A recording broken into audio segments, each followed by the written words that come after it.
So it's 9:30 right now.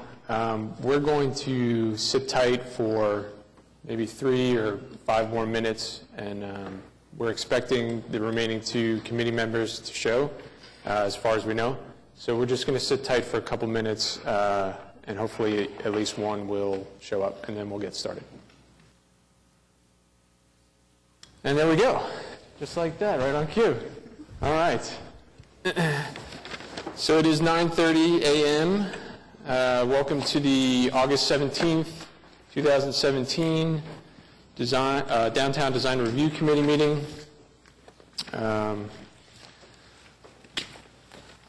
Let's go ahead. First order of business, as always, please turn off your cell phones. Make sure that they're turned off. And let's start with roll call. Corey Bates. Present. Nathaniel Harding. Present. Charles Ainsworth. Present. Betsy Brunstetter. Present. Gigi Faulkner. Connie Scothorn. Present. You have a quorum. Great. First, I'd like to ask committee members if there are any potential time restraints. Does anyone have any time restraints for today's meeting? 11 o'clock? Okay. And then are there any potential abstentions regarding today's cases? Sorry. I would like to abstain from case 17-0076. Me too. Okay. That would currently give us 3 for that case, and we still are expecting Gigi. And so we'll see where we are when we get to that point. And a reminder for everyone to use your microphones when speaking.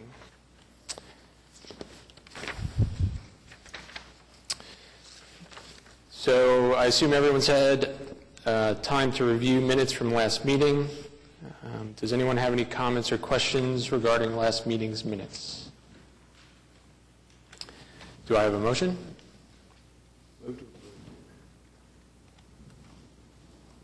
Second. That was a Chuck Betsy motion. Pregnant pause. All those in favor? Aye. Minutes are approved. We have no cases withdrawn. We have no continuance requests. We have 0 items on the consent docket. So then moving into cases for individual consideration, I'd like to reorganize the order of these, moving items B and C to the front. So the first case we'll be hearing is item 6B, 828 Northwest 10th Street. Is the applicant present? The applicant is here to answer questions, but he's here in the audience. So, please, Laura. This is a request by St. Anthony's Hospital to demolish an existing house, and the reason it's before you is that the house is listed in Phase 3 of the intensive level survey as being individually eligible to be on the National Register. Unfortunately, over time, this house has not been maintained, and at the time the hospital bought it, it was pretty much in the condition it's in today. It is surrounded by, across the street, we have a new development, the Lift, and it's also surrounded by a 1-story office building that's on the west, and this larger office building, which also houses dialysis center. It is the only house left on that block. There's nothing across the street from it at all.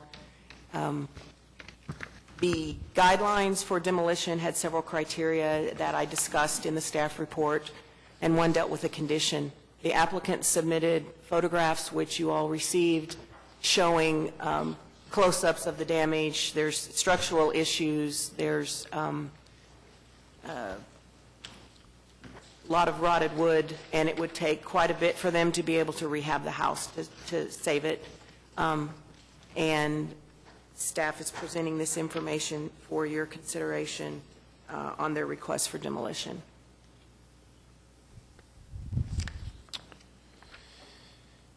Are there any questions from the committee? So I was wondering, in the last 7 years, has this property been occupied? No, it's been vacant. And I don't know how long before they bought it that it's been vacant. It's been vacant for quite some time. Well, I'm the one that doesn't like to see buildings torn down. And I looked at the county records, and in 2011, there's a picture of this place, and it looks habitable. And it doesn't look terribly habitable now. And so obviously there's been no maintenance done since 2011 or perhaps 2007. And I'm just wondering why not?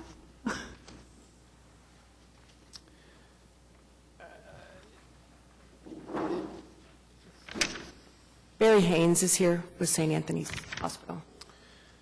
Morning. If you haven't already, could you please sign in? I have. Okay, great, thanks. Ma'am, I can't speak to that specifically why there's been no maintenance done to it. I believe that it was purchased in 2007 with the understanding that eventually it would be removed and that space would be repurposed. But the only repurpose is to sod the lot at this point. That's correct.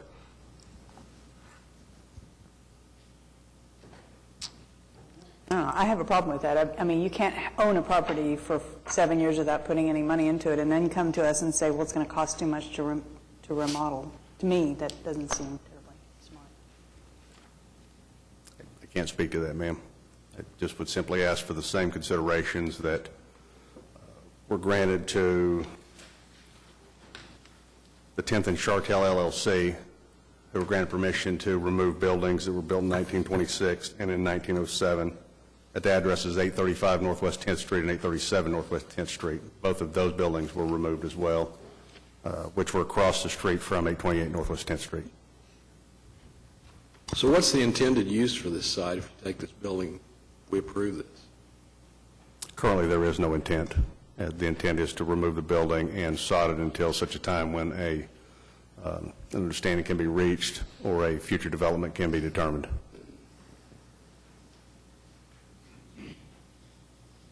So I would like to add that St. Anthony does have a lot of property that they maintain throughout the area, the streetscapes and stuff like that, that are, that they keep looking good. I'm actually a little surprised that it has fallen into such disrepair, but I know when a property is uninhabited, it typically will do that. And whether or not this particular structure would stay as it is on that site to perpetuity, I think somebody would have to love it enough to make it so.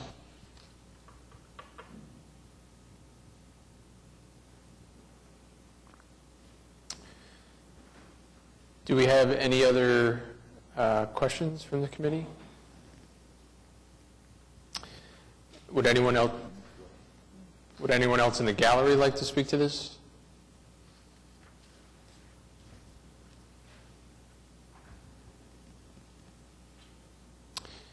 Do we have a motion? Sure, I'll make a motion. I move to approve the application on the basis the project complies with the regulations and guidelines of the Downtown Design District zoning ordinance as referenced in section C and D of the staff report. I'll second that. There was a Ainsworth Brunstetter motion. All those in favor? Aye. Any opposed? Your application is approved. Thank you. Okay, so I just want to clarify, we just had the one no vote, Yes. correct?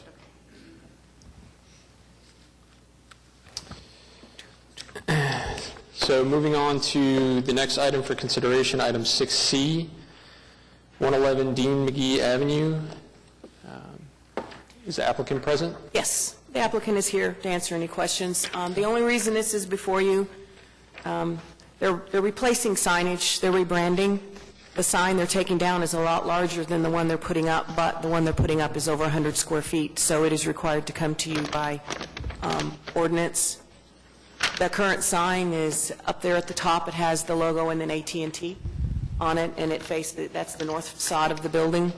They're also replacing some of the pedestrian scale signs, which we did administratively in the last few weeks, because those were under the size threshold. So staff is recommending approval. They're well below the allowable signage that they can have. So that's what's there, and the one they're putting up is just the logo itself, but they're changing their colors. So it's just that black and white circle that's on the left up there.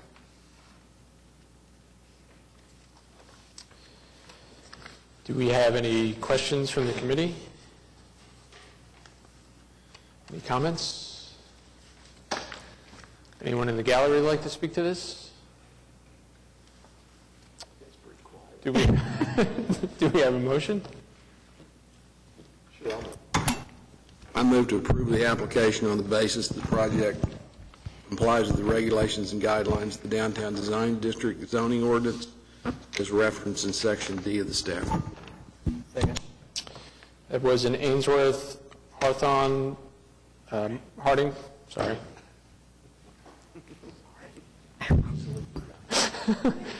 Motion.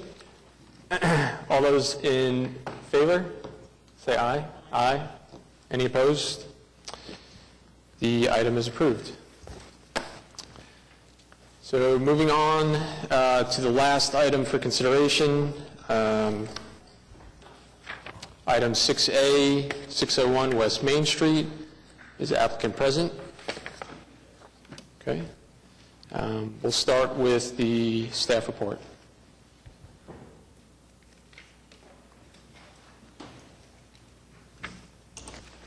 This is a new parking garage between, that would front on Main Street and Colcord Drive.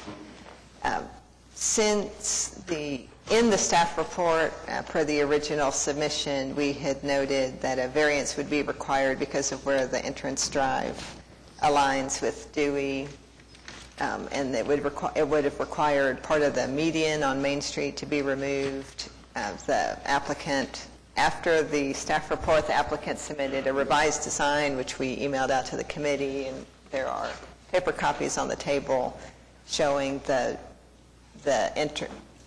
entrance drive, the exit drive, entrance and exit, aligned with Dewey and the existing median remaining as is. So staff believes that's no longer an issue.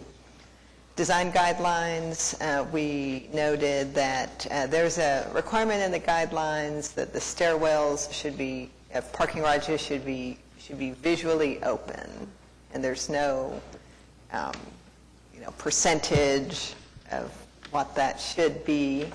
But it is a note, the applicant provided a photograph of another stairwell. It's the parking garage in Bricktown, that they would be using the same material.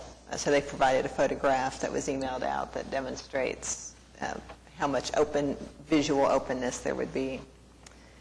The rest of the issues get to issues of character and context, things that they're really, there's not very much black and white, but there is a lot of information to consider for the committee when making those decisions.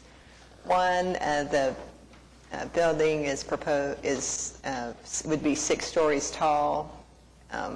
It happens to be proposed right next to one of the smallest buildings on the lot. The rest of the buildings on the block there's either vacant surface parking lots or there are older 2-story buildings. There is a 3-story minimum on this lot, so that may be taller, and there is no maximum. But still, extreme height differentials are typically discouraged. But it is downtown, and perhaps there is a a strange juxtaposition of sizes and styles. Another issue that staff felt it was important for the committee to look into was the style, for lack of a better word, the style of the structure. There's some architectural metal fins proposed as the screening on the north and south sides. The side walls would be precast panels, unfinished. So that's a relatively industrial look for this area, whereas it's on Bicentennial Park with the historic Civic Center, Art Deco from 1930s, and the existing brick buildings from early 20th century on the rest of the block. The guidelines do not specifically address the use of precast. It's neither explicitly allowed nor explicitly not allowed. There are guidelines saying that additional cladding and accent materials may be allowed on a case-by-case basis if they're otherwise durable and appropriate. So that summarizes the case report issues. I can answer any more detailed questions. I'll say too, so we mailed out the staff report, and then we later emailed some additional information. The applicant, I believe, has a video PowerPoint that explains more about their design decisions that they will share. Lisa, the staff report as written has a staff recommendation to continue the case, allowing the applicant to address the staff's comments. In light of what's been submitted since the original submission, would this still be the case, or would the staff's recommendation? The staff recommendation for continuance was mainly involving the entrance drive location. I felt that if that changed during the meeting, it was kind of too big of a change to evaluate on the fly, and that it would have to be looked at a different meeting. I also put it in there thinking that there might be so much discussion and suggestions about the materials and the style and the height that there most likely would be some other change that the committee might want to see before approving it. But just to clarify, as far as the information the city wanted to see, as referenced in the recommendation right now, has the city seen all of the information they wanted to see? Or is there, are there still there are some, the applicant did submit, so they changed the drive, they submitted a concept plan of how that would work. They subsequently submitted more of a working drawing of the demolition and the site plan. They haven't, for example, submitted updated building elevations. Yep. So there might be more documentation required to insert into the CA paperwork that we haven't seen, specifically the elevation, although that may or may not, it needs to be accurately recorded, but I think, I could infer that the look wouldn't change of the ground floor. Same materials, same style. Okay. So would the applicant like to present the project? Good morning. I'm Scott Dedman with ADG, and we're at 920 West Main.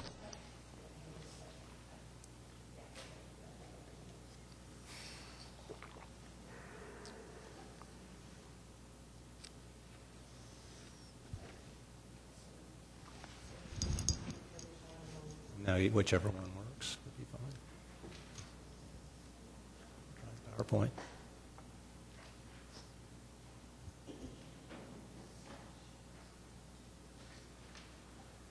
Very good. So I just want to give you a little bit of an overview of the project. So it is it's primarily a parking garage, but the first floor is commercial space. So we've got 13,000 square feet of commercial space on the ground floor. The ground floor is able to open on both Colcord and Main Street, so we'll have storefront on both sides. And there are 5 elevated parking decks above the commercial space. So we've got a total of 262 parking spaces. Primarily, this garage is being used for the police association members. So when the officers are on duty, they have a place to park their cars. There's also space for the commercial tenants in this. We're providing about 100 spaces for monthly parkers for other developments around this site, and then a few hourly parking spaces. As Lisa said, it is a precast concrete structure, and then we'll also be using architectural metal panels and then a custom architectural metal fin that will screen the parking levels of the project. Oops, get going the right way here.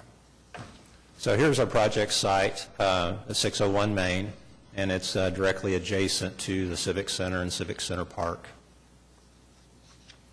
This was the original plan that was submitted. We had a little miscommunication with traffic, but we did meet with Lisa and Laura and traffic the other day to resolve the issue on how they wanted to drive a line. We had met with them previously, but took a little more discussion. So we have adjusted that and have brought the entry in alignment with Dewey now. And again, I'll just point out the commercial spaces. So we do have commercial spaces on the north and the south on both streets. We have a hallway that's going to be put in that will connect both streets to be able to access from the elevator, be able to access Main Street or Colcord. Typical parking floor is about 55 spaces. So it's a very efficient but very tight garage. I wanted to talk specifically about the materials because I know that's a big issue. So we wanted to look at that whole district and really what materials we see in that area.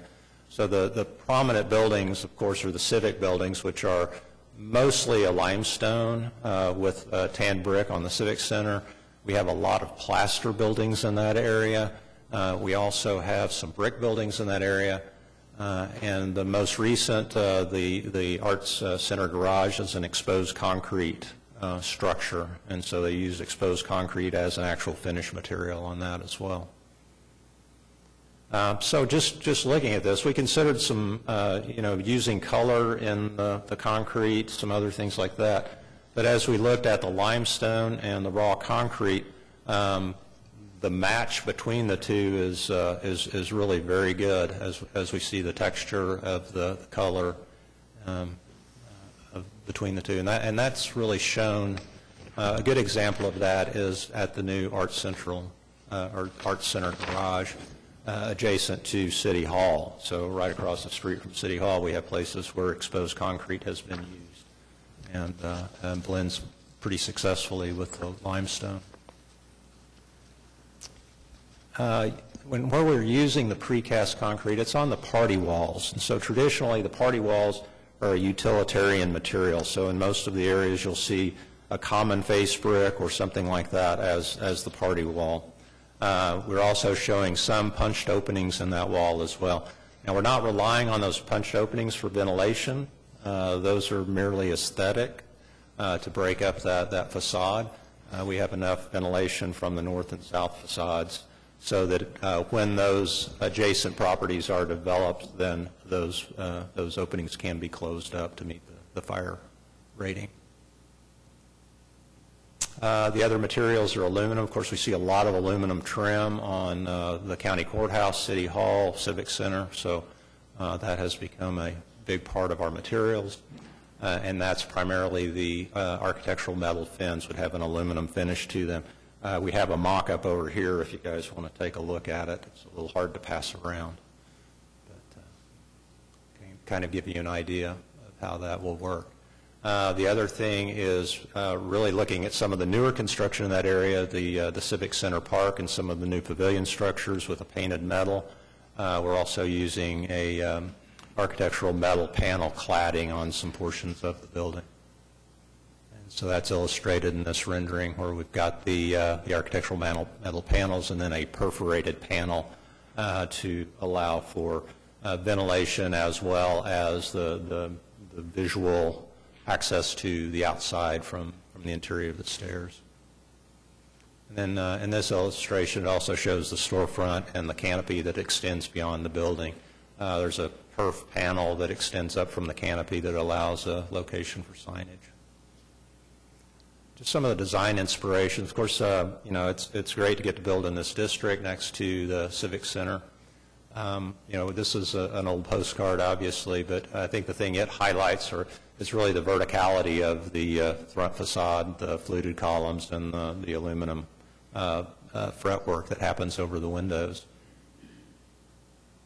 There's another shot at night. And then, again, we talked about the materials of the aluminum, but again, this just shows the verticality of the detailing that we're trying to replicate in the aluminum fins. You know, not only on the windows, but also on things like the light fixtures as well.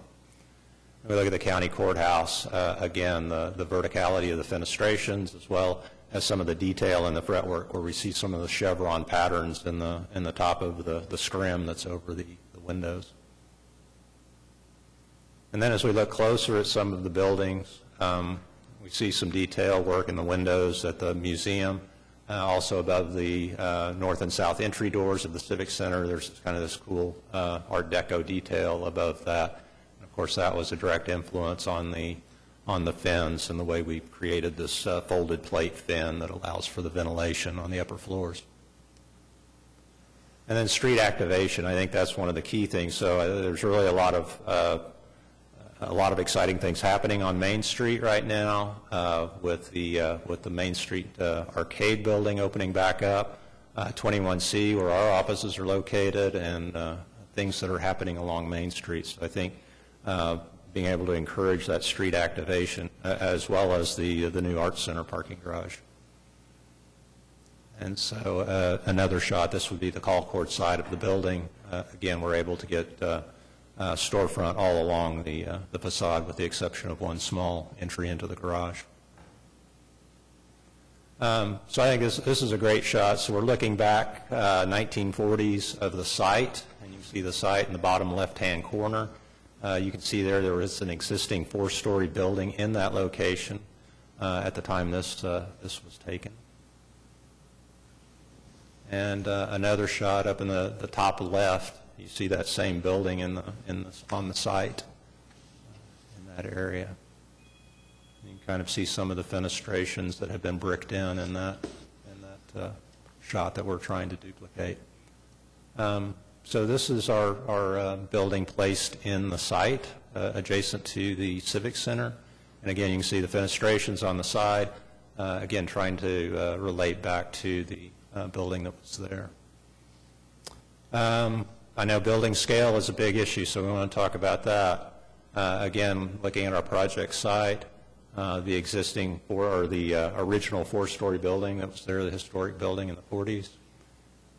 We looked at that. Unfortunately, you can't read the numbers too well up on the screen, but we know the building was 170 feet in length because it goes property line to property line. We've got about 172 feet on the property. So if you use that as a scale, that original building was about 66 feet tall and 4 stories. You can see some of the heights of the adjacent buildings to the property in this shot.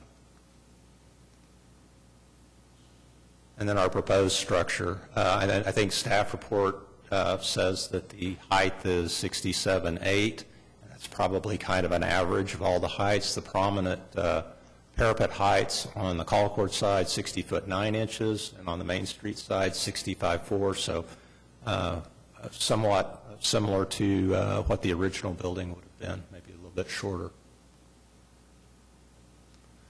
So as we look through the zoning requirements and also the downtown design framework, minimum height is 3 stories, no maximum, 50-foot height minimum as well. The guidelines in the downtown development framework for these areas call for 1 to 5 stories plus in density. A single-use parking garage is fully compatible with the commercial corridor. Again, in the medium density category, target density is 3 to 5 stories. And then in the arts, the civic and arts district, projects are encouraged to maximize density as the market allows. Then also in the Civic and Arts District to a minimum height of 3 stories. So I think it's pretty consistent that the recommendation is somewhere between 3 and 5 stories in height. So if you take that 50-foot minimum and the 3-story minimum, you divide that out, we're looking at 16-foot, 9 inches floor-to-floor height to achieve that.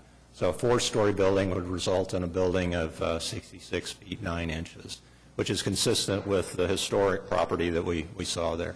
And again, staff report reports that the building is 67.8, so still very close. I want to talk about diversity of building heights, because there's a lot of talk about how this building is so much taller than the adjacent properties. Here's Main Street in the 1960s. This is when Main Street was still a vibrant commercial district. And I think this photograph really illustrates the variety of heights. And I think that variety of heights really adds to the liveliness of the street. If all of the buildings were approximately the same height, I think you would have a much different feel on this street. And that goes to current day, too. So this is the example of the Arts Center garage adjacent to the Hightower building with the Hightower Annex in between. So this is not an uncommon thing to have some diversity of height in the downtown area. I wanted to talk about 529. That was specifically mentioned in the staff report about how different this was than the height of 529. 529 is a single-story, 15-foot tall building. The lot has been obviously subdivided at some point where it doesn't extend all the way to Colcord now. So it's been cut back. The setback is 20 feet on one area, 38 feet in another area. This building could not be built now and meet the current regulations. So my contention is that we shouldn't be judging this building against what's there right now. We should be judging it against what's the potential of this site, what can be developed on this site. So there's nothing to say that the adjacent property is not going to be developed to a 50-foot height or higher. There's nothing saying that this site may not be developed in the future to a 50-foot height or higher. I think we talked about driveway separation. I can go into that in more detail if you guys have any questions. If not, I'll just skip through that. Good with that? I do have one question regarding the entry location, but I'm going to hold until you're done with your presentation. And stairwell openness. Are we okay with that?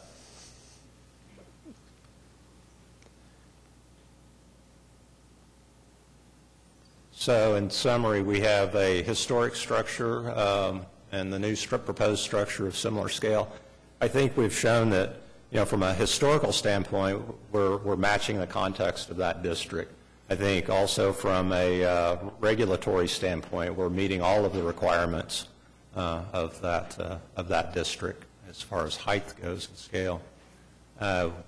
We have tried to create sort of this contemporary reference and character back to the district through the use of the folded plate screen. So we're going to some expense to actually create a custom folded plate screen to cover these garages as opposed to just a simple perf panel or mesh to try to screen those. And I think finally, I think it's a great opportunity that we're able to do some commercial space on this ground floor. So again, 13,000 square feet of commercial space. So just to kind of summarize here, the 601 Main Street project, this actually replaces 1 square block of parking. So it eliminates the need for 1 square block of surface parking lot in the downtown area. It also makes possible the potential redevelopment of other police association surface parking lots along Main Street to be able to take some of that load off their lots. This is definitely a more expensive solution to parking than operating surface lots. Surface lots are very profitable in Oklahoma City because land's still not that expensive. So to actually come in and build a garage, it's quite an investment that the police association is making to do that. This building activates the street with its commercial space. It also encourages additional development within the district. By adding parking, it creates the potential for further development in the district. It also encourages denser development because of the scale of the project, so the adjacent properties would have a tendency to want to build to a larger scale. And then it provides convenient parking for the Civic Center patrons. I know that's been a big comment that the Police Association has mentioned to me about this project, to be able to provide space for events at the Civic Center as well as the Arts Festival and other events within this area. So that really concludes my presentation, so I'm happy to answer any questions. Okay, thank you. I said I had a question about the entry, and I actually do not. Okay. Appreciate the effort to look at relocating that. I think from a traffic flow standpoint, that makes a lot more sense. And Right. And in this scenario, the median, the existing median that's there can stay in place. That's correct. I think it's That's correct. it's a good solution. I do have questions on the precast concrete, Okay. east and west facades. I'm well aware of those acting as party walls on the lot line. But it may be quite some time, if not at all, that the sites on the sides do get developed. So those walls will be visible for some period of time. That's correct. Right. Are there any measures in place to ensure the quality of the precast finish? We can add that to our specs, certainly, to try Well, to... I guess my question is there anything in place right now that ensures the quality of the finish of those panels? One of the references was to the concrete, the exposed concrete at the Arts Garage. And I would say that there's a number of locations on that where it's not as successful because of the quality of the finish Right, that was right. in place. And I understand that was cast in place versus precast. But are there any intentions to do potentially a mock-up? Well, in the photograph that I showed on the example, get back to that. Sorry.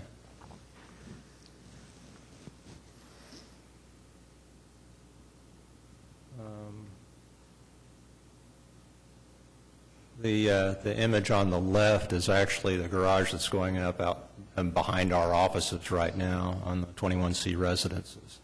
And so that's, that photograph illustrates kind of the level of quality that you would expect to get from precast. Is the same precast panel manufacturer? I would assume so, that it will be Core Slab. Gentlemen from Lingo, Construction Lingo, will be the contractor on this, and they could speak to that maybe better than I could. Scott, you're proposing a coating on part of the west? Yeah, part of the west, really it's more sort of to architecturally carry on the, and let me see if we have, see where that image is.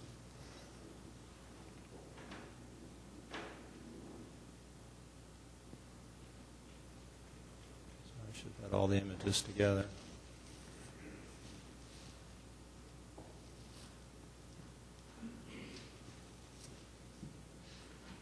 So let me ask staff, where are we with the Public Works Department on this median thing? It seems to me that might be a linchpin of the whole project, the way it's currently designed. I'm sorry, Chuck. Well, you said that removal of the median would require Yeah, approval. they've redesigned it to where they don't need to remove it. So they don't need approval to remove it. Yeah. Yeah, and traffic, we met with traffic, and they're good. So on this west elevation, you can see on the north and south, we're using some coating in that area just to kind of continue the line of the metal cladding, the architectural metal cladding on the front facade, just as it wraps around the stair towers to show those as an element on that west. Has there been any consideration to coat the rest of the concrete? We've discussed that. We discussed using an integral color, and we looked at some colors, and really felt like, as we looked at the comparison of the raw concrete to the limestone, that it's a pretty dead-on match to the color of the gray limestone that has been used in all the civic buildings. But don't know that we would be opposed to adding a color to the concrete mix. And then the east and west elevations are showing joint lines in the Correct. in the precast. And Right. what's represented are the physical joints between panels. That's correct, yeah. Has there been any consideration for additional faux joints to? Not at this point, Okay. no, but that certainly could be done. Okay. That might be an avenue to making this look less like a precast panel. Certainly. Wall. And you've added the windows, or the openings that help. Right. I could see some more articulation. Yeah, I think we could easily do that. We have not shown that in the design currently, but that's certainly not a huge expense to add that. I think we'd want to kind of go back to that original building and try to pick up some of the proportions from that. Does the committee have any more questions for the applicant? Yes. I wanted to address. Gigi, please. I wanted to ask some questions about the benefits. Yes. Gigi.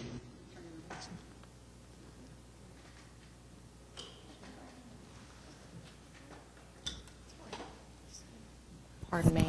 Malfunction.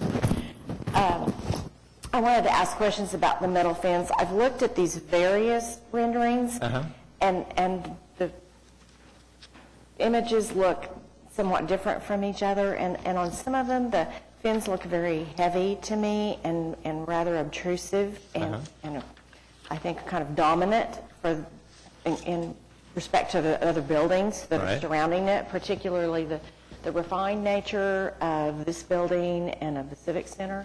And then on others, I think the fins, on other renderings, the fins look a little more continuous and maybe a little more fluid. And so I just would like you to describe those, if you could. And Well, I think the best thing to do is to take a I look didn't see that. I was at the late. mock-up. I'm sorry. Pardon me. So, I mean, we can move the mock-up around where you guys can see it better. I'd like to see it if I was late. Pardon me. I'd like to see it. And that might answer my question. So Lingo Construction built this mock-up. We painted it quickly to try to reflect better the finish. But I think if you guys would kind of rotate it too. I think the interesting thing about those fins is the movement that it creates as you would drive past that, because the openings shift from side to side. There's how much taller is it going to be? I mean, what does that represent as far as the scale that you're? This is about a 1/5 scale of the actual fins. And just to clarify, the finish of this mock-up is currently painted, but that's not the intended finish for the final project. No, the final product would be a painted finish, yeah. For the metal. For the metal, right. I think it was felt that would be a more consistent, more durable finish. So if that's a 1/5 scale, then the fins would be About 30 how inches. wide? About 30 inches? About 30 inches, yeah.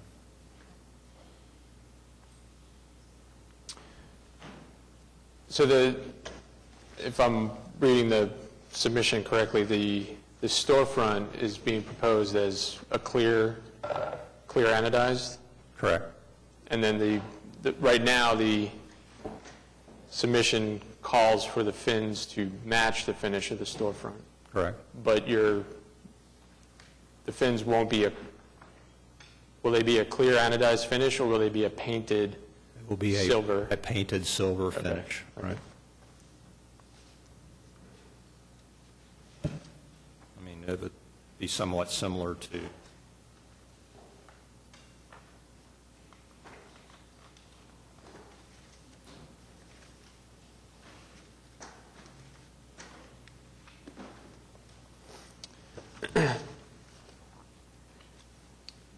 Actually, while we're on this image here, the interior lights that are shown, Interior lights? yes, Uh-huh.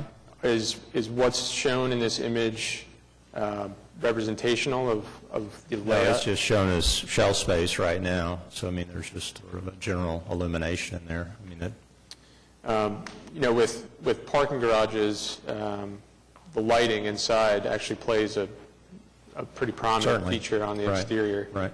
Are there any thoughts or,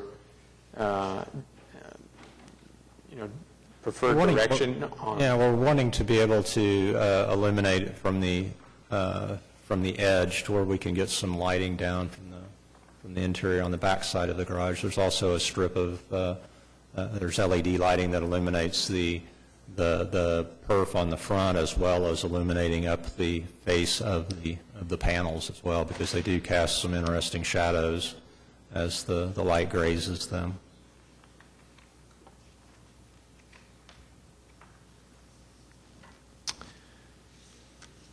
Are there any other questions from the committee? Lisa, were you on the requirement for an exposed side of the staircase? Is staff satisfied now with the images that have been submitted? I believe it's open enough and it's consistent with other stairwell approvals in the past couple of years.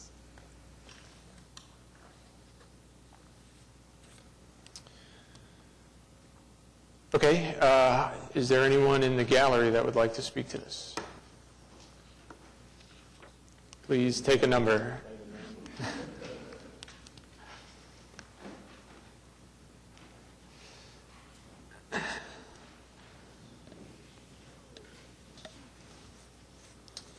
Please be sure to state your name and sign in if you haven't.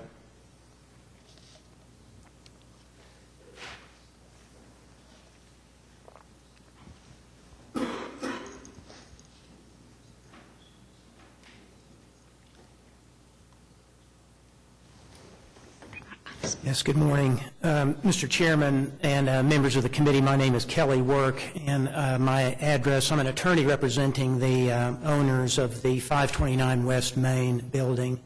My office address is 105 North Hudson, Suite 304 here in Oklahoma City. The 529 West Main building is the single-story, 15-foot tall building that is located immediately to the east of the proposed parking garage.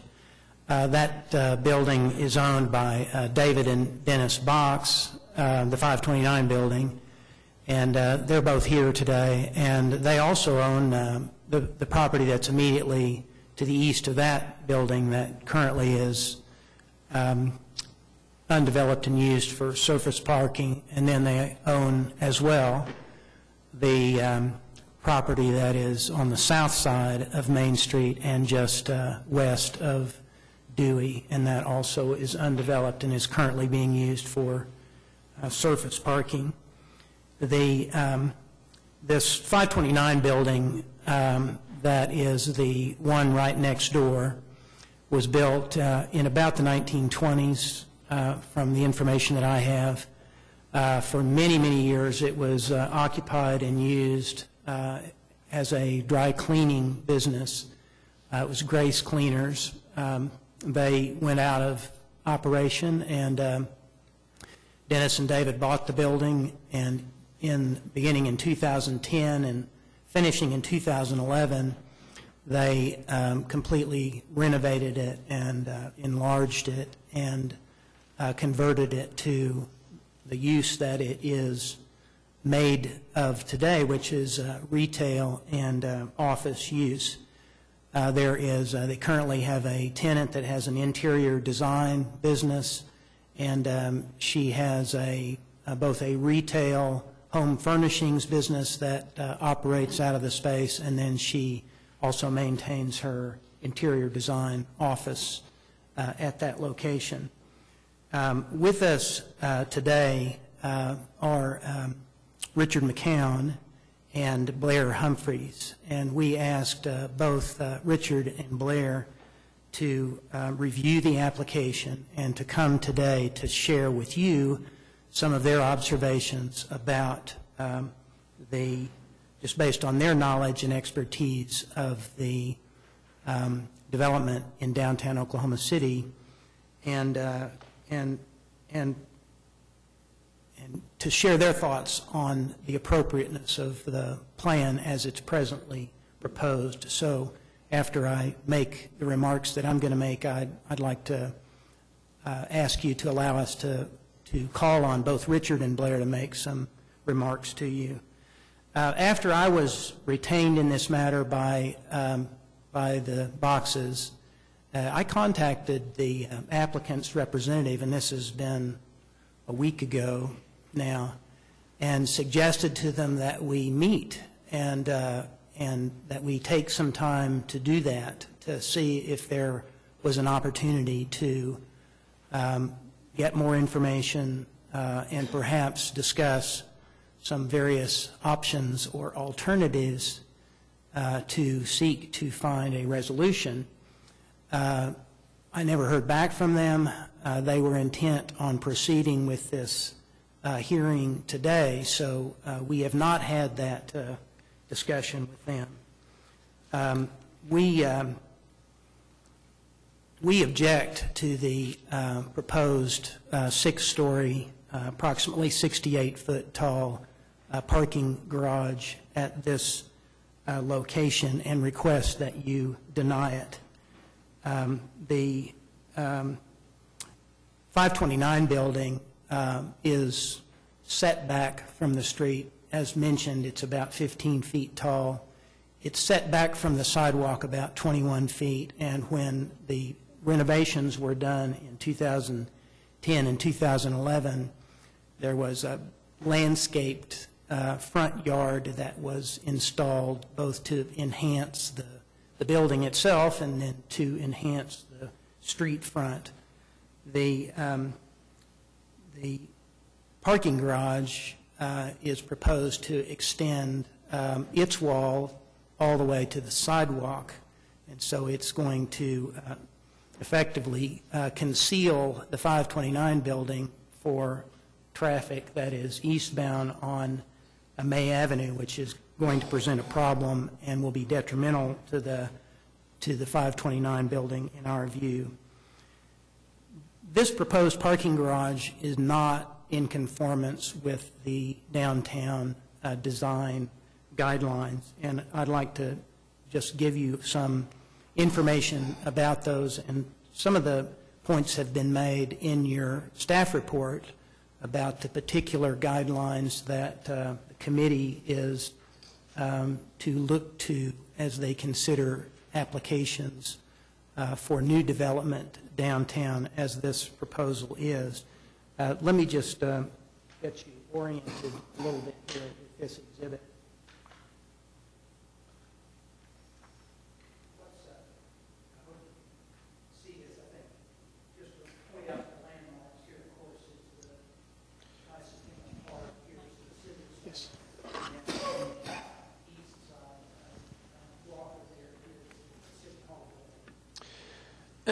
Pardon my interruption. Yes, sir. We do have a time constraint here, and we are tight for quorum. I think everyone here wants to come to a resolution by the end of this meeting. I think at this point we are aware of the context. We, as a committee, have reviewed the application and are familiar with the surrounding context. So I would ask that yourself and anyone else after this that speaks just to please be sure to hit notes that only have not been hit yet. Yes, I appreciate that, Mr. Chairman. And it's certainly not my intent to point out the obvious and things that you all are very well aware of. I did just want to direct your attention to some of the comments that I'd like to make really address the 2-block stretch between Lee and Walker and Main Street and Colcord Drive. And then, of course, the other comments that I'd like to direct your attention to, or area that I'd like to direct your attention to, of course, is the Bicentennial Park area and the anchors of the Civic Center and City Hall. So I appreciate your suggestion.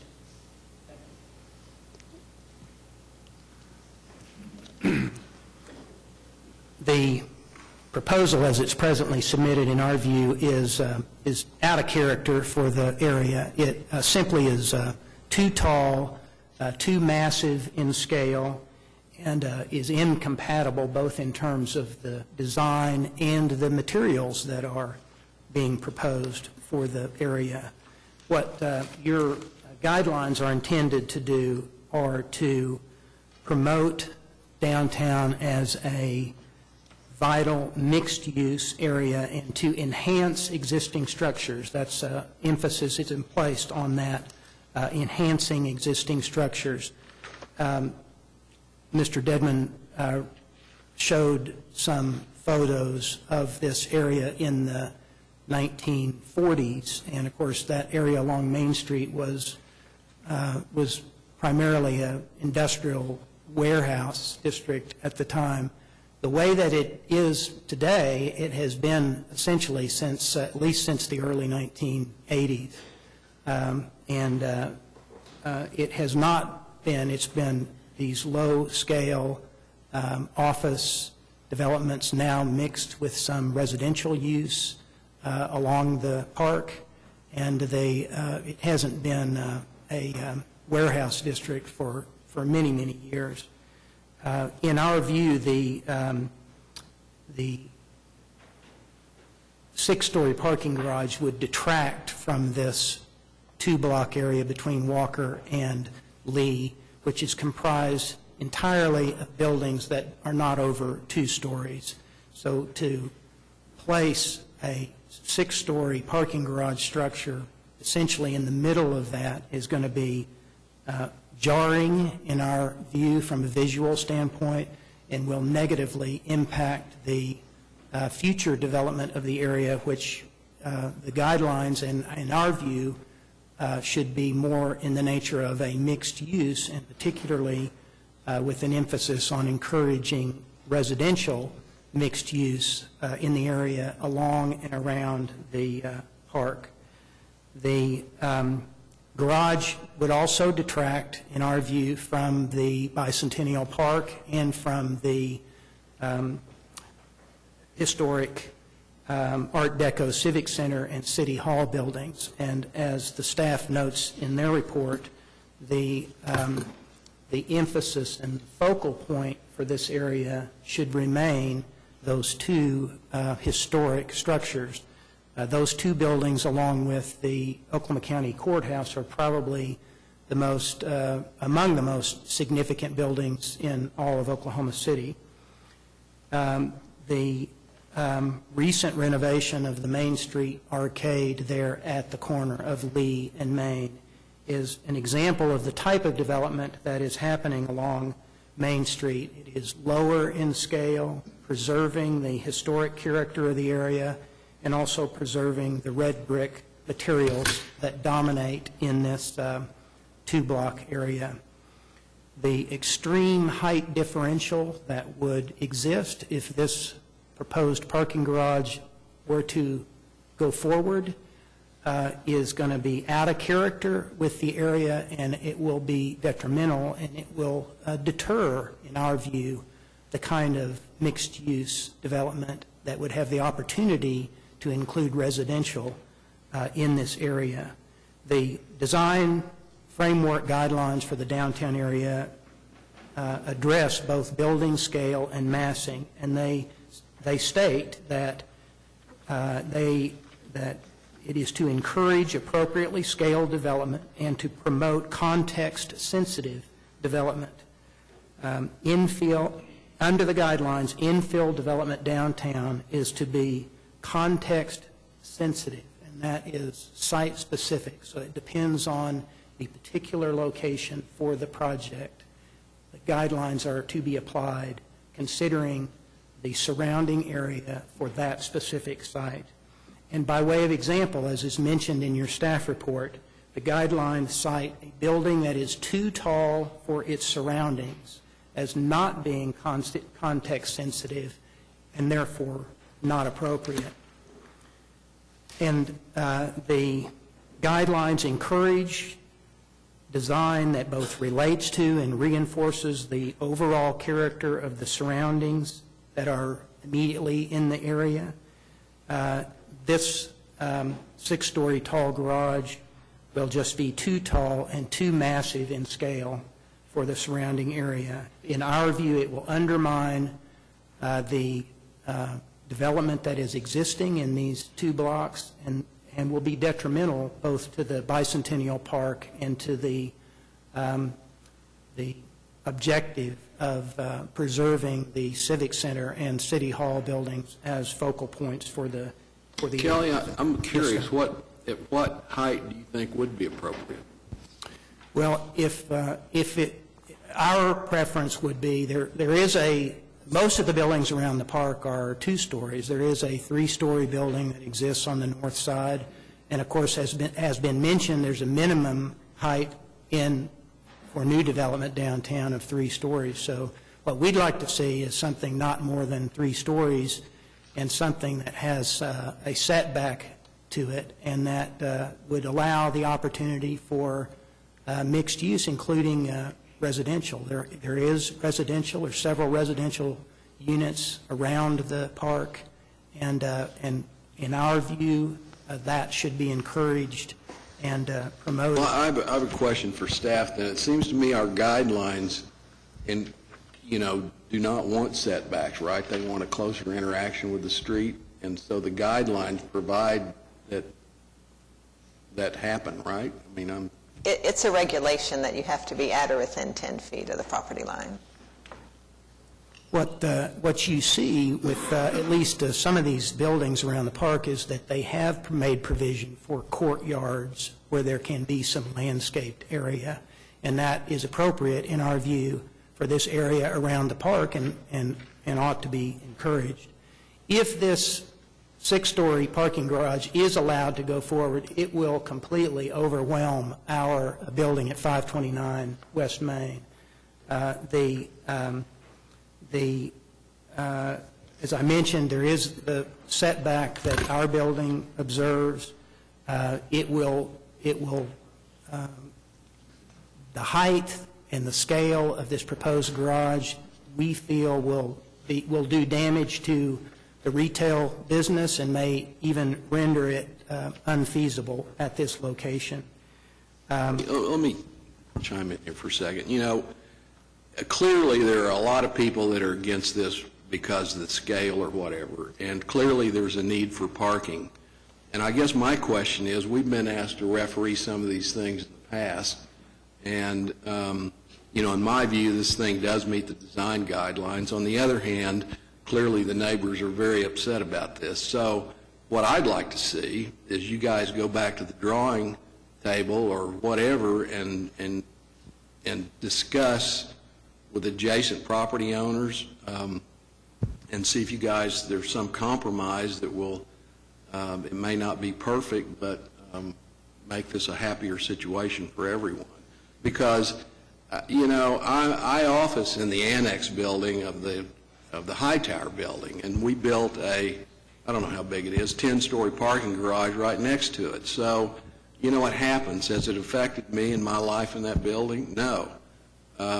So I'm kind of torn about this, to be honest with you. And I know there's a lot of people out here that want to speak to this, and I think the argument's going to be the same, that it's too big. Am I right? No? We have some other points to raise. Okay.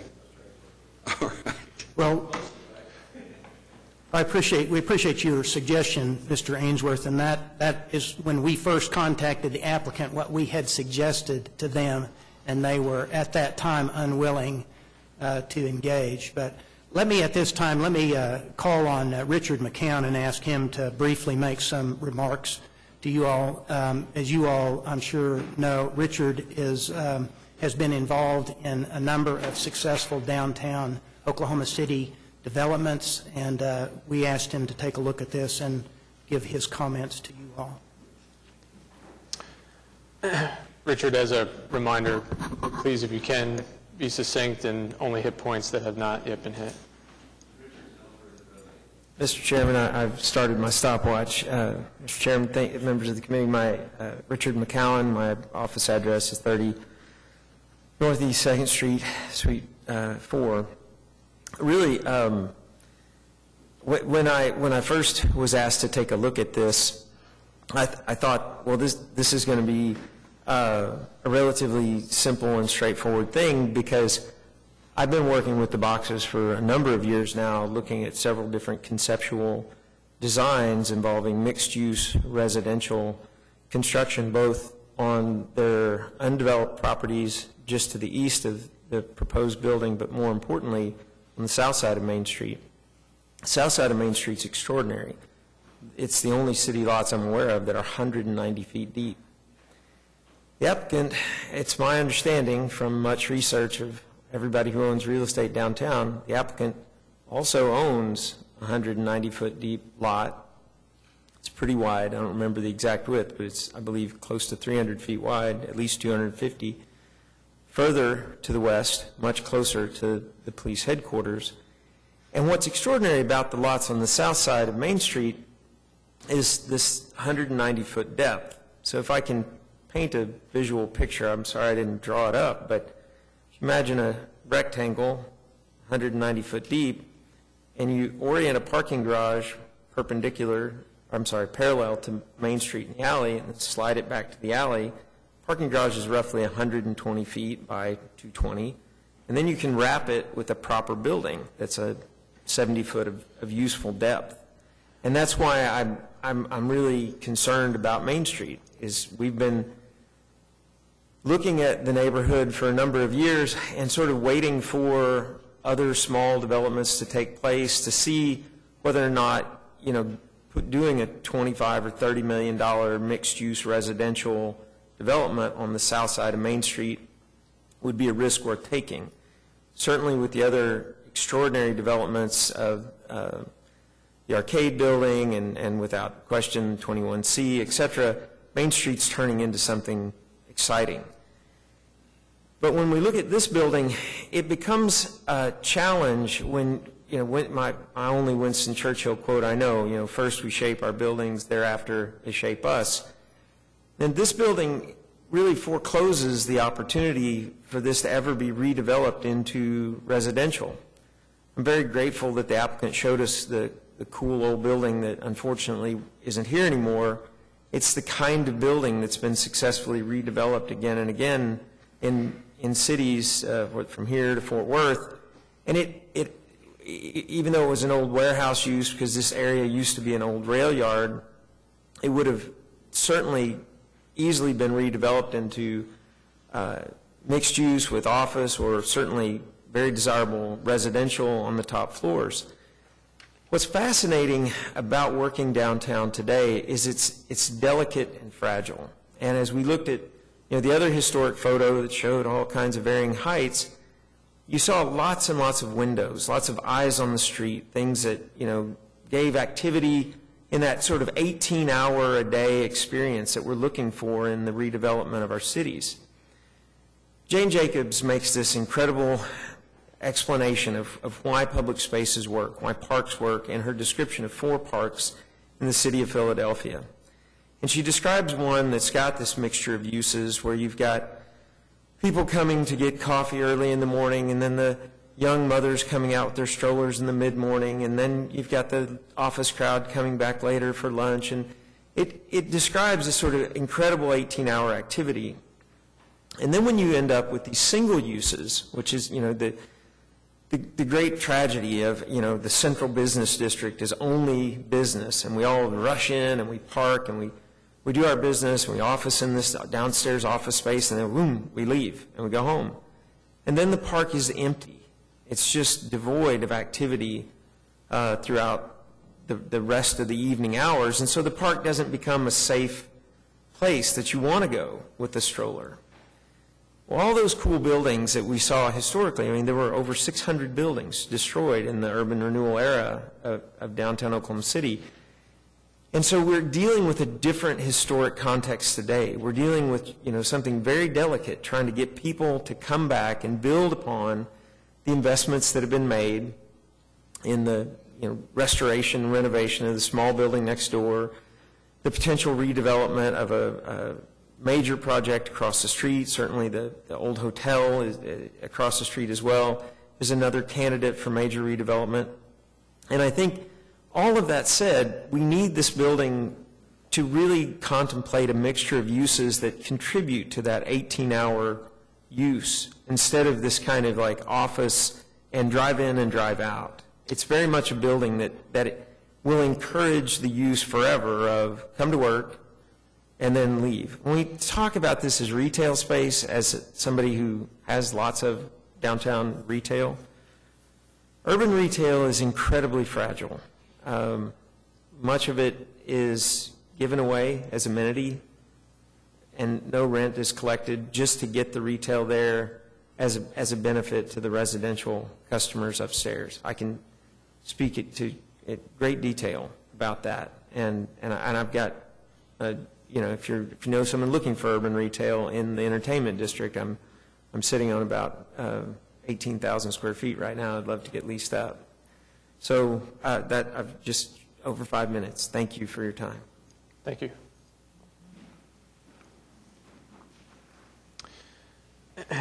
We are at 10:41 right now. Chuck, I believe you said 11 o'clock is your time constraint. I'd ask any remaining remarks to be limited to 3 to 5 minutes. We would like to allow for discussion and hopefully bring this to rest. Thank you, Mr. Chairman. Let me call on Blair Humphreys, who we also asked to review the application and provide some comments. He has a master's degree in urban planning, and I think we'll have some insight that you all will appreciate. Thanks, Colin. In Oklahoma City, Blair Humphreys, I'm at 1222 Northwest 20th Street, here as a private citizen, and I think it's worth pointing out that we all know each other. And when I showed up in the room today, I realized I knew at least a handful of people on both sides of this deal. I came to the conclusion, I talked to David a couple days ago, and said, I'll take a look at it. And I'm only going to help you if it lines up with my values and my philosophy on urban design. And after reviewing it, I came to the conclusion, yeah, I'm on your side of this one. And so I'll be happy to show up and make a comment. So I made a commitment there. Since then, I've been reflecting, and I was reminded of the proverb, Proverbs 26:17. says, interfering in someone else's argument is as foolish as yanking a dog's ears. And so I think I'm yanking the dog's ears today, because I really don't have a dog in this fight. But I do have, I think, some insight into some of the issues that could make this better. My dog is the city. I mean, we're all here wearing our civic hats. We all want to see the city be as good as it can be. And we all know each other. So despite our best efforts to create this fully formalized and objective process, it's hard to get over the fact that we know the people involved. So let me just talk through some of the issues. Hopefully that sets the table, and we can talk about it. I'll try to make it quick, and if you have any questions, I'll be happy to address them.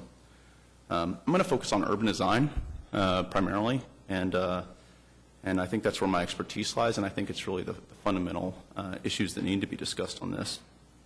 There's a couple to take a look at, and then I think one that's kind of primary. Some of the issues that have been discussed already: setback transition to Main Street.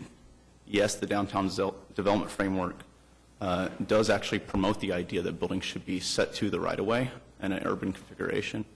It's important to point out, though, that the same downtown development framework provides for a 40% recess allowance to address things like openings and plazas and other urban design considerations.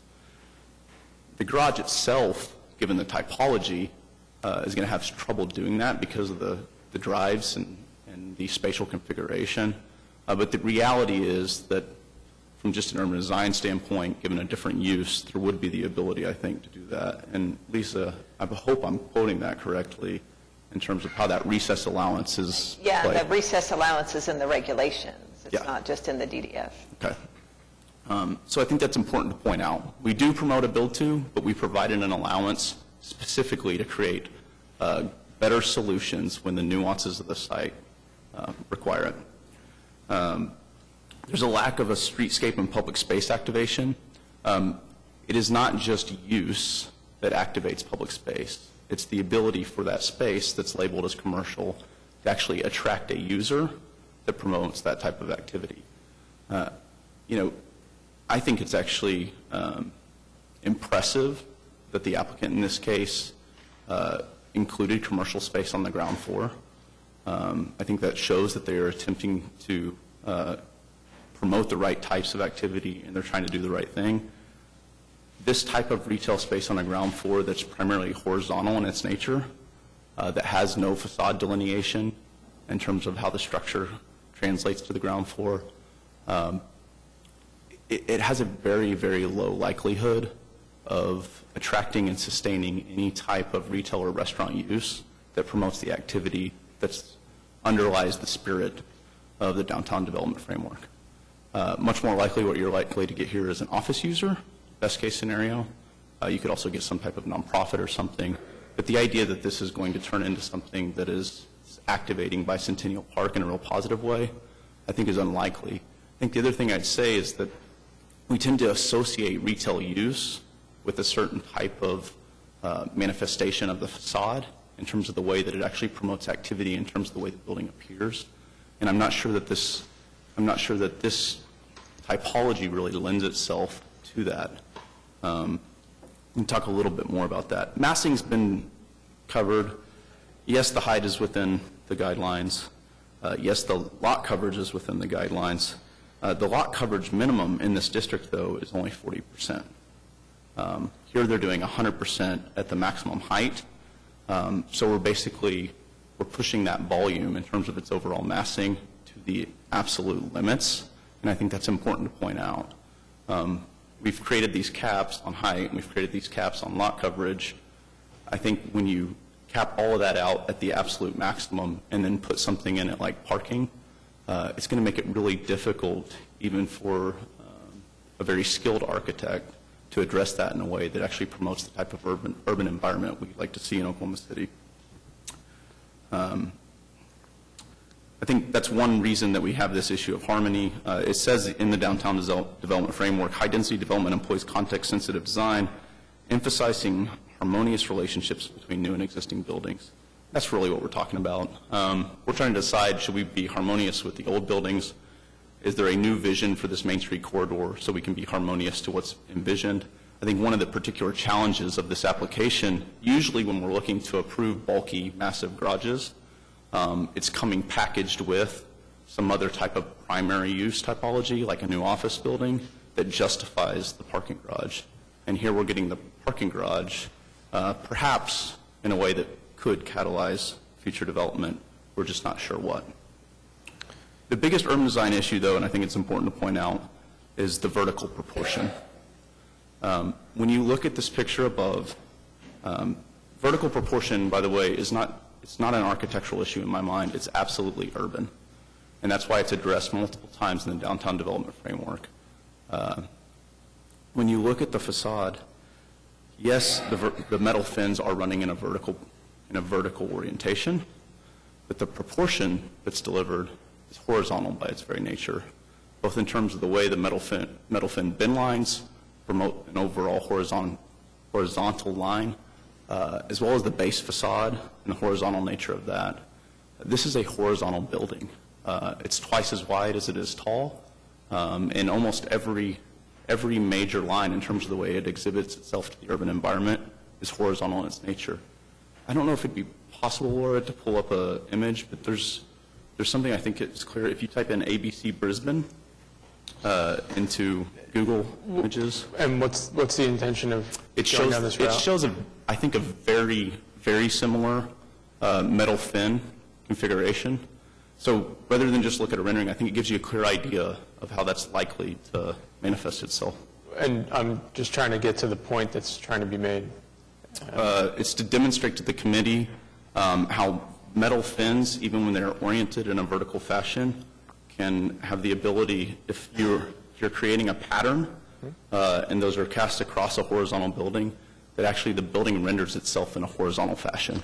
So in my perspective, the point that you made that the building is twice as wide as it is tall is a good indicator of the horizontal mass of the building. Got it. And So one of unless the committee, If other you don't want members- to see that, that's fine. I'm just trying to keep us on track. I gotcha. So the downtown development framework, of course, there's many buildings that are wider than they are tall. And so we deal with the issue of fenestration. This typically includes vertical breaks or articulation. The downtown development framework calls for that to be at a minimum of 20 feet. This building actually doesn't satisfy that requirement. And then all of the visible facades must be of architectural interest. I think that's something that you've already called out. It's not just about making sure that they have a material that's of quality, but it's actually, given how the building sits in the urban context, making sure that it has visual interest. The Arts Central Garage has been mentioned multiple times. I think it's worth pointing out that from a vertical fenestration standpoint, the way the building is set up, it actually addresses this horizontality with the colored panels that extend, as well as the way that the columns are delivered down to the street. So it actually delineates and separates the storefronts in a way that creates a believable urban outcome, that this isn't just a parking garage, but it really is an urban street front with parking above it. In conclusion, and trying to move quickly, Oklahoma City is a big city, but it's a small town. And one of the things I've realized is that we rely heavily on a relationship here. That can be seen sometimes as a weakness. In fact, it's been discussed lately how sometimes we're conflicted and related and everything else. I actually think it's a strength, but it's only a strength if we allow it to be a strength. And it's a strength when we sit down and talk about it and come up with better solutions. This committee, I think, is in some ways restricted as a formal body from being able to promote that conversation in place today. But by creating time for conversation, I just find things rarely get worse. They almost always get better. Time does have a cost, but it has a value too. And I think that when we have significant questions about a new building that's likely to be there for another couple generations, taking a month to deliberate on it, to talk through it, and try to advance the solution to a better place rarely comes back on us in a bad way. So that'd be my recommendation. Thank you. Thank you. Do we have anyone else that would like to speak? We're going to ask that you keep your comments to 3 minutes. And again, We commit 3 minutes? Yes. And again, please only touch on the items that have not yet been touched on. I don't know that 3 minutes would be adequate for me to make the presentation. I'll do my best, but with all due respect, I have to object to that limitation. My name is Eric Groves. I'm an attorney. I represent John Williams. John has an interest in a building down the street from this subject site where his law firm is housed, Williams Box. He has an interest in the park, not only in the aesthetics of it, but in the public investment in it. John has been a person involved in the civic life of this city all of his career.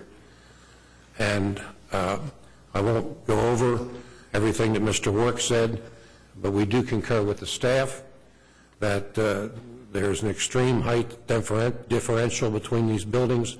We don't think this project comports in any way with the development guidelines.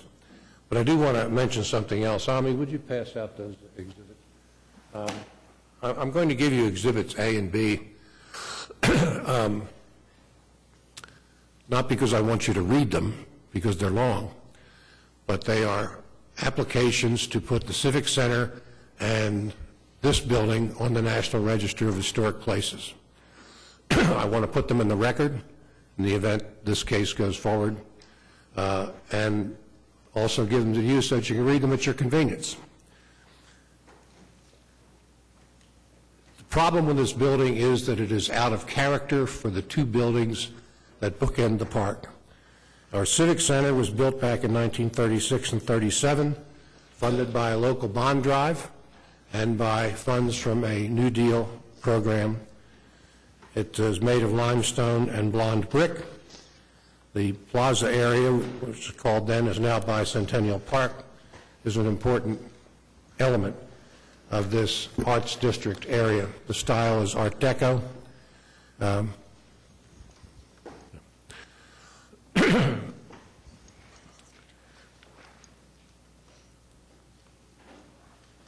building is a monument, and when we renovated it under MAPS 1, we changed the interior. Rick Brown designed it, but we didn't change the exterior. It is as it always was, and it is monumental. An Oklahoma architect, J.O. Parr, was responsible for it. If you take time to read that application, the history of how it got built is absolutely fascinating. On the other side is the municipal building in which we sit today. It was also built in 1936-37, designed by Allied Architects of Oklahoma City. It's classified as Art Deco, or a subcategory called PWA Deco, although it has ornaments and classical revival style. Limestone structure, concrete foundation, and a considerable amount of ornamental metal. These two buildings deserve something better than this garage. This garage will become a focus of its own. It will take away from, it will detract from, it will disparage the two buildings on the I need to interrupt you right there for a second. Say again. Pardon the interruption. Yes. But we've just lost quorum. So There's no meeting, so we'll have to continue it. We'll have to continue it to the next meeting. Unless he's coming back. He has not taken his stuff. So do we just pause to see what Chuck's doing? Yes, we have no quorum right now, so we can't act. Okay, we're going to take a break for a minute, and we'll figure out if we can resume or if we'll need to continue. I would ask... We'll be here, Mr. Chairman. Yeah, I would ask that those interested parties please stay until we know how this case in this meeting is going to wrap itself up.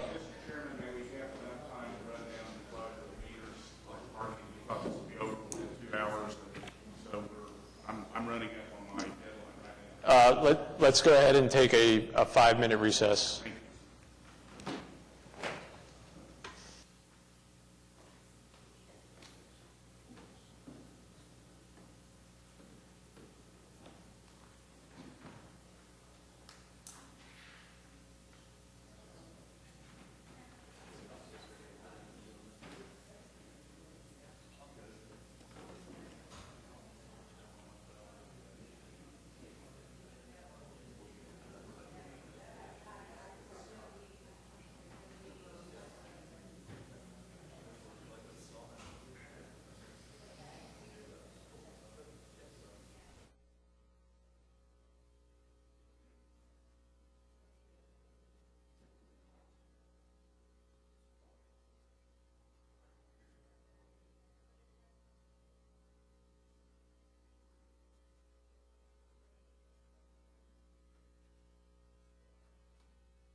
Okay, we have quorum back, and I believe we will have quorum moving forward. I'd like to just wait another minute or two to give everyone a chance that stepped out for the recess to return.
Okay, if we could, let's get back on track. Again, pardon the interruption, but the floor is yours. Thank you. Thank you, Mr. Chairman. Before the break, I was talking a little bit about the two buildings that bookend the park. These are classic structures, iconic structures in our city. The Civic Center has been in service for 80 years, and it retains its integrity, location, design, setting, materials, workmanship. It is important that we do not take away the focus on the Civic Center and the municipal building with a structure such as this. It will become the focus of that area, inappropriately so, I think. And a little bit about the park. It's called Bicentennial Park. And recently, I was attending a performance at the Civic Center, and I parked in the garage across the street and walked through the park. There's some little granite tablets there that sort of have a special significance for me. One of them has the names of the city council members who dedicated the park, and that included me. And when I see it, I think back to 1976, when Patience Latting was our mayor, and how pleased we were to have a park that celebrated 200-year anniversary of our republic. Since then, the park has been renovated, and it is even better than it was when we dedicated it in 1976. It needs to be respected. It's a special place. These buildings are special buildings. They are here for the ages. The public made a significant investment in that Civic Center. It will, when you read the history of it, it may amuse you to find out it was about a $2 million project back in 1936. But it was public money. The voters approved a bond issue to build that structure. We should not take away from it. We should complement it. This building is, as proposed, is the wrong building in the wrong place at the wrong time.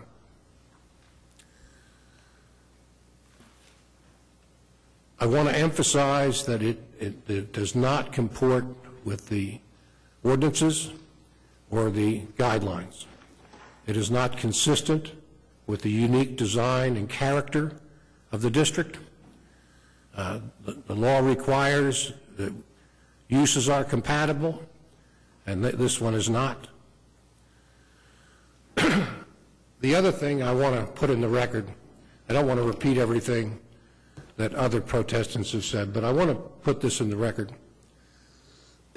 In your standards, aluminum is not permitted as cladding for a building. Precast concrete is not permitted. This proposal includes precast concrete, but as far as the aluminum is concerned, we do not regard this as architectural metal. We think of architectural metal as ornamental in nature. You know there is some aluminum in the Civic Center. It's around some of the door frames. That's what I think architectural metal means. This effectively clads this building in aluminum. And unless I'm mistaken, it contravenes the ordinance. And I don't see how that can be evaded. Now, having said all those things, I want to introduce my client. Most of you, I think, as Blair said, a lot of us know each other. You probably all know John Williams. If you don't know him, you certainly know of him. I want him to express in his own words why this setting means so much to him. It isn't just the investment that he's made in his building. It's the investment that he has in the buildings and in the park. The same investment I have, the same investment the public has. So I'm going to introduce John Williams. He'll just say a few words on his own behalf.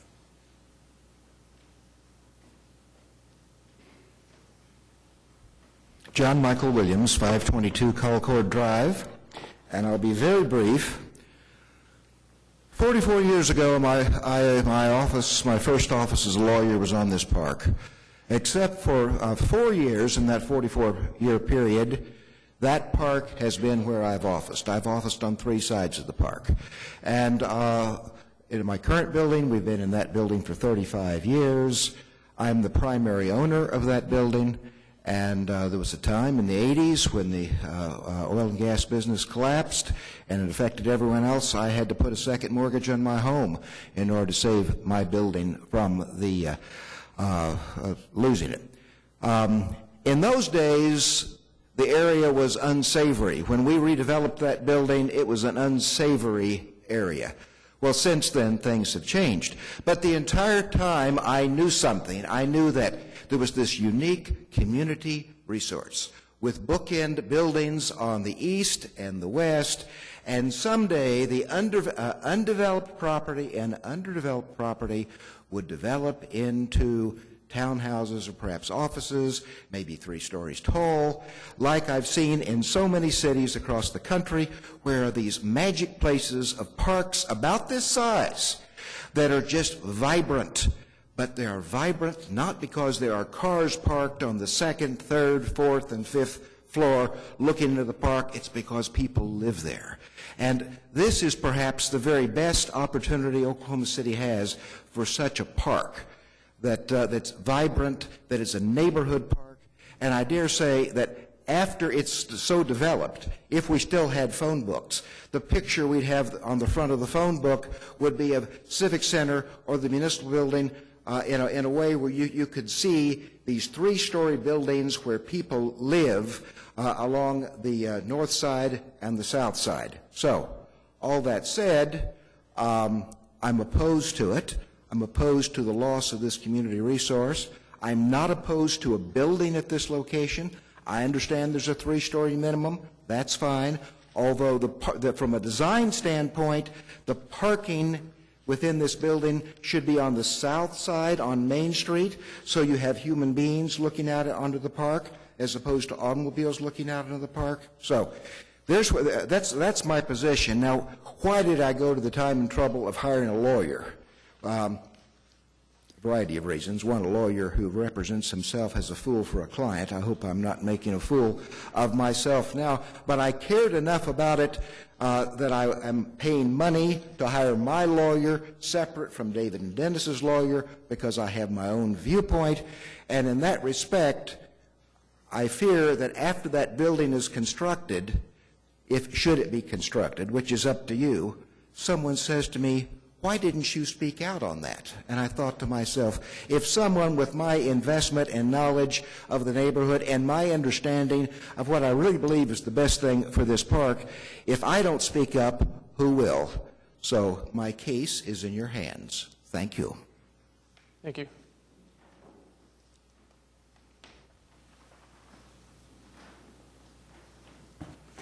Good morning. I'm John Griffin. I am an attorney with Crone Dunlevy. I represent Southern Oaks LLC.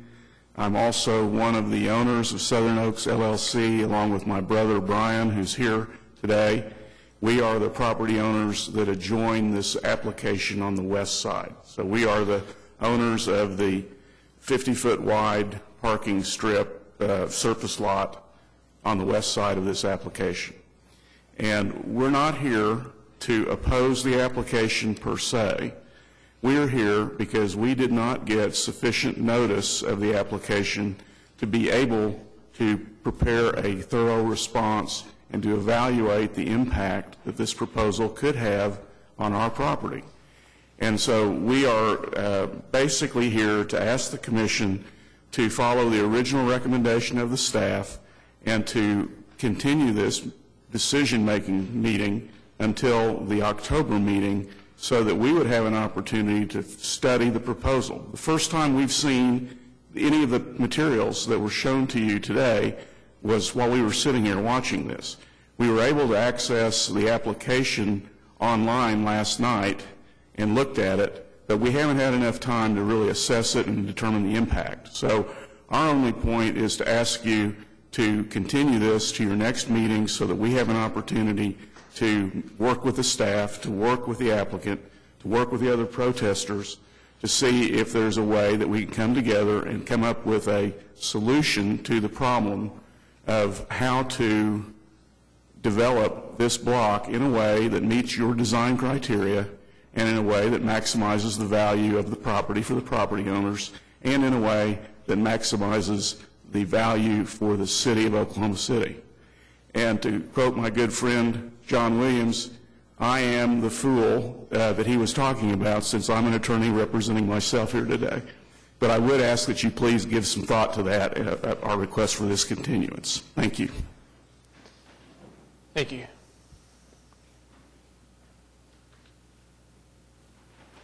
My name is D. Frank Plater, Jr.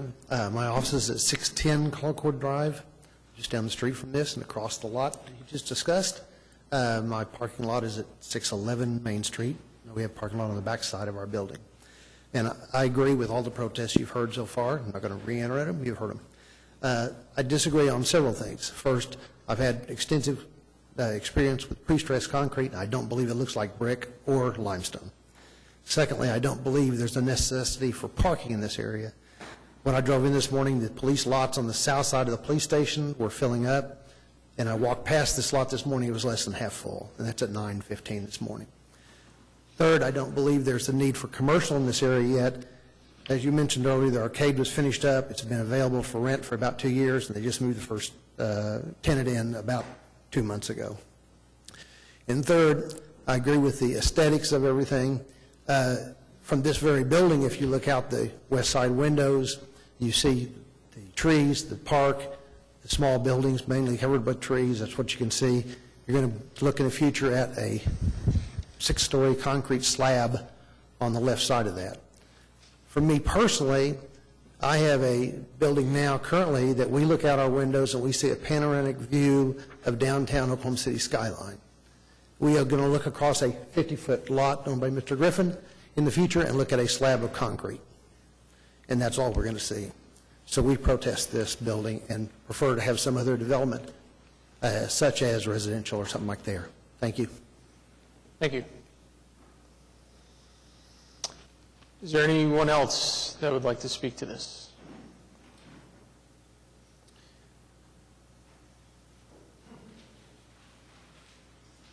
Good morning, good afternoon, as it may be by now. My name is Kent Gilliland. I'm an attorney with Hall Estill at 100 North Broadway.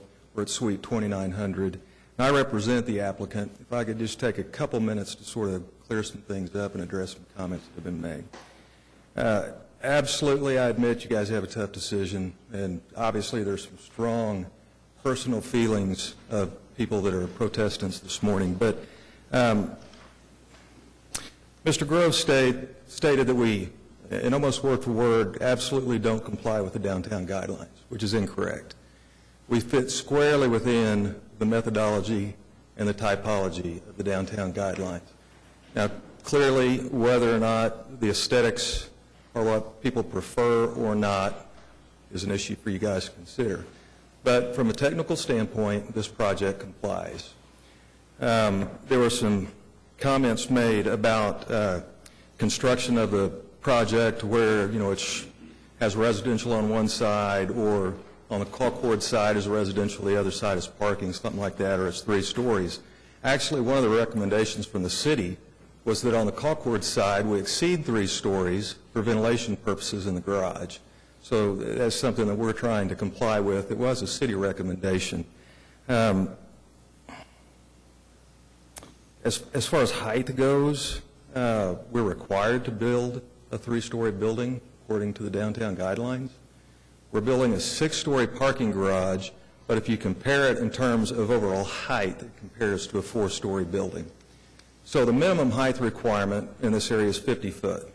There is no maximum height requirement. We're roughly 15 feet in excess of that, which is not significant. I understand there are personal preference on the aesthetics of the aluminum fins, whether they make it a vertical building, whether they make it horizontal. We could probably disagree about those issues all day long. Scott Dedman is a very talented architect who went out of his way, worked very hard, in terms of aesthetics and making this a building, a parking garage that would fit in to the surrounding properties, took into account the aluminum on the Civic Center, on the Museum of Art, and did his very best to make sure that we fit in aesthetically, and it's a property, a building that looks like it belongs. Some people may disagree. It's unfortunate that 529 West Main is a 15-story building that's red brick. It's a building that couldn't be built today. It's not in compliance with the downtown guidelines, and there's some irony to the fact that a property that's not in compliance with the downtown guidelines would dictate the use or the construction or development of a property that would be within the guidelines. Just a certain amount of irony involved there. It was mentioned that maybe we sort of continue the meeting for another month to let the parties get together to talk about it. The reality is for the last several years, the Police Association has met with the owners of 529 West Main. The discussion is philosophical. They think we ought to develop it as residential. We need it as a parking garage. We actually have parking spaces that we need for the police officers to park there, up to about 125 spaces. So for us, it's practical and it's economical. We don't think that having further meetings over the next 30 days is probably going to change that. Our philosophical differences are pretty far apart at this point. So, I think from our standpoint, we would prefer that the committee make a decision one way or the other, advance the ball, and move on down the road. That's all I got. Thank you. Thanks. Is there anyone else that would like to speak to this? My name is Dennis Box. I own the building that was just referred to, single story. More importantly, back in '04, I built a residence with an office, and it's just down the street. It's on the west side of Walker, so I look out onto the park. And I think it is important what the lawyers have said, what John said. I've officed since 1982 in that office building, which is directly west. The important thing is, if we look at the context, and that's what the development guidelines talk about, they talk about look at the block, look what's around the area, and everything on this block is 2-story. Now, Mr. Ainsworth asked a good question, what would we be agreeable to? I think based on the ordinances, we'd have to accept a 3-story building, and that would be okay. Your guidelines on page 55 show a building that's 5 stories next to 2 stories, and the development guidelines say that is too tall. I'm going to hand this out so you all can see it. That's exactly what we have here. A 6-story building next to a single story, and 2-story buildings all along this block is incompatible.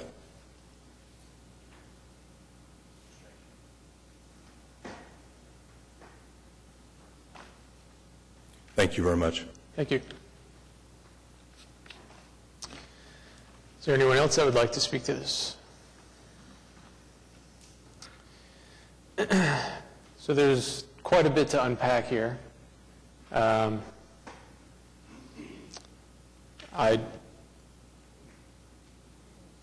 ask if the committee has comments. Well, I've already given my comments, but given the fact that Mr. Griffin did not receive any notification Chuck, he did receive notice. well, be that as it may, I still think, personally, I need to think about this some more. I mean, I am conflicted a little bit about a decision here. On the one hand, I do think this building does meet the guidelines. On the other hand, I am concerned that every property owner in the immediate area is against this thing for whatever reason. I think that, having said that there will be something developed here at some point, whether it's 5 stories or 4 stories or whatever. But I'd like to look at this a little more myself, and so I could make a little more informed decision. I've heard arguments on both sides, but I'm not ready to make a decision. So my motion would be to continue until the next meeting.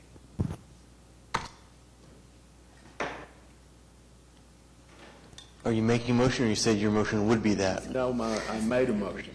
Second. Before... Mr. Chairman, might we know the proposed date? Yes, we'll clarify if Okay. the case does get continued. Could we ask the applicant their opinion on continuing the case, if they'd be willing to continue the case to next meeting? Our preference would be to not continue the case. We would prefer a decision, whether that decision is right now or not. I know you guys may want to think about it, but we would prefer not to continue it. We'd kind of like to advance the ball on this. As far as Mr. Griffin's notice, I can sympathize that he may not have picked his notice up. I think the requirements of those being sent out were complied with, as far as I know. So I think his notice went to a P.O. box.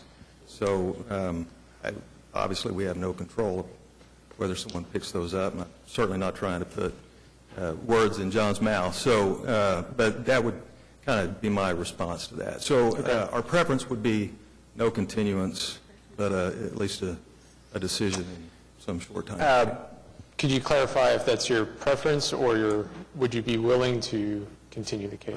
I think we're probably not willing to agree to continue. Okay.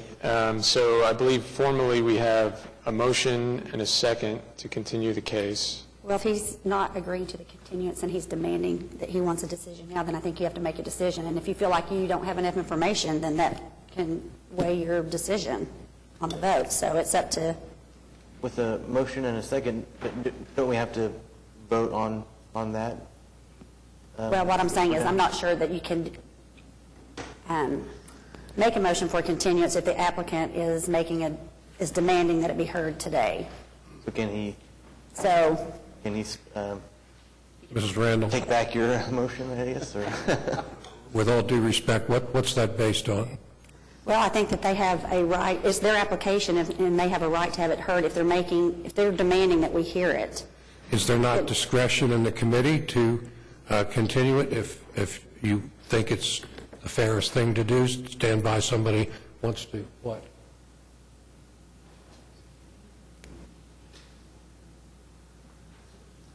I guess the question is the applicant with... Well, I was just curious. You all go ahead and decide however you wish.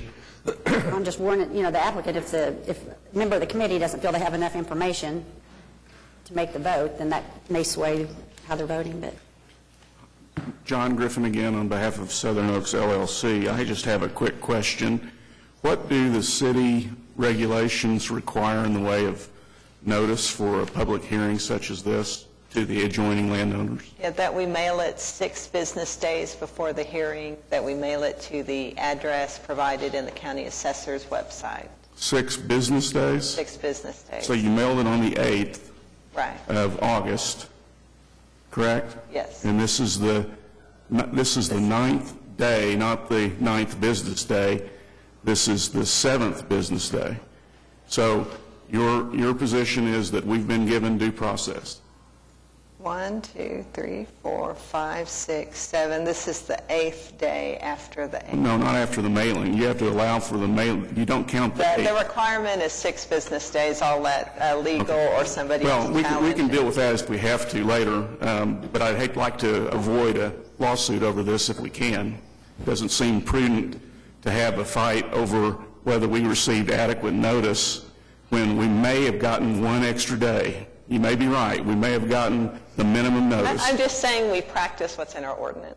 Well, if that's what your ordinance says, then I would request that you change your ordinance so people have an opportunity to prepare for a hearing like this that haven't seen the application, haven't seen anything about it until 2 o'clock yesterday afternoon. Thank you.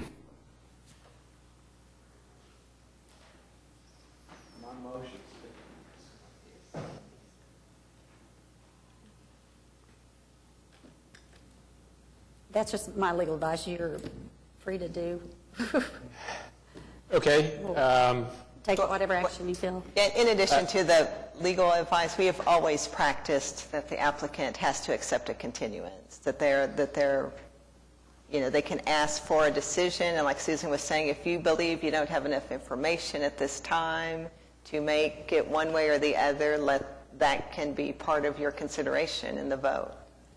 Because if they don't want to reappear next month, then they don't have to, right? I mean, that's, is that essentially how that works? And correct.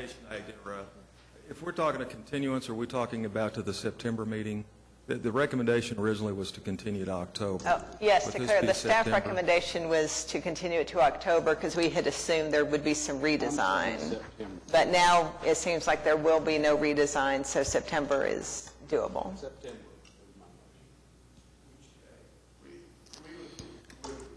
It's September. Okay. September 15th is the September Thursday. September 15th is the September meeting.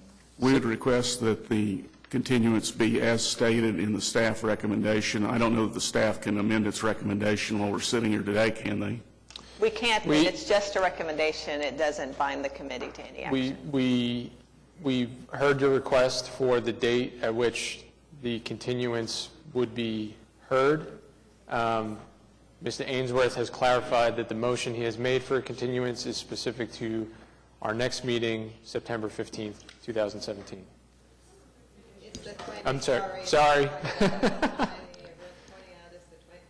It's the 21st. The item in our agenda is incorrect, the date of the next meeting. But the next meeting has already been posted and noticed for, it's been posted for September 21st. So I'm saying this from a procedural standpoint, that your request has been heard.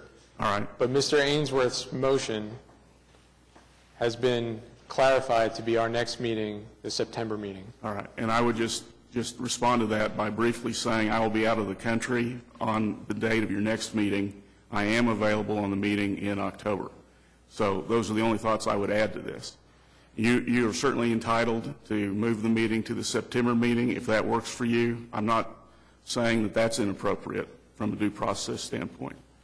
But I just was going to say, if you want to be fair and give everybody a chance to say what they have to say and prepare their responses, it would be much preferable from my standpoint to do it in October. Thank you. Thank you. I'm confused about the date because I may have conflicts in September.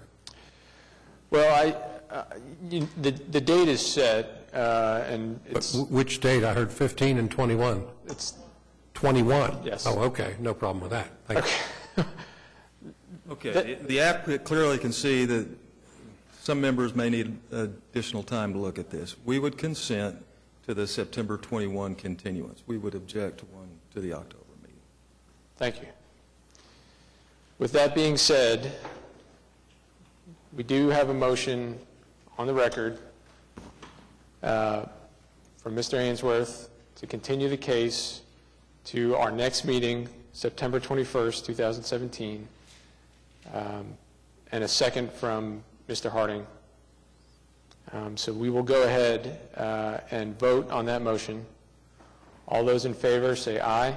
Aye. Aye. The application is continued to the next meeting, September 21st, 2017.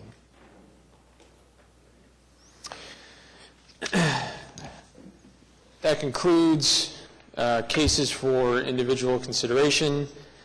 There is no other business. There's a number of items on the administrative approval report. Does the planning department have any comments on those or any additional comments?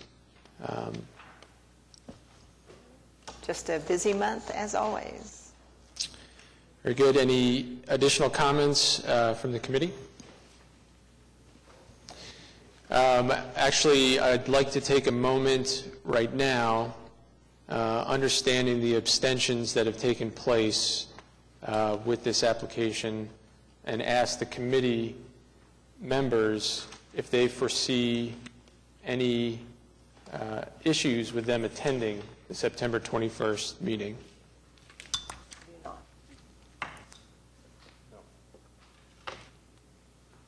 I'll be here. Okay. Okay. Just, if that was a hurdle, I'd like to tackle it now. All that being said, the next meeting for the committee is Thursday, September 21st, 2017. New applications were to be submitted to staff by 4 p.m. on Tuesday, August 15th. Any revisions are not applicable, so the meeting is adjourned. Thank you.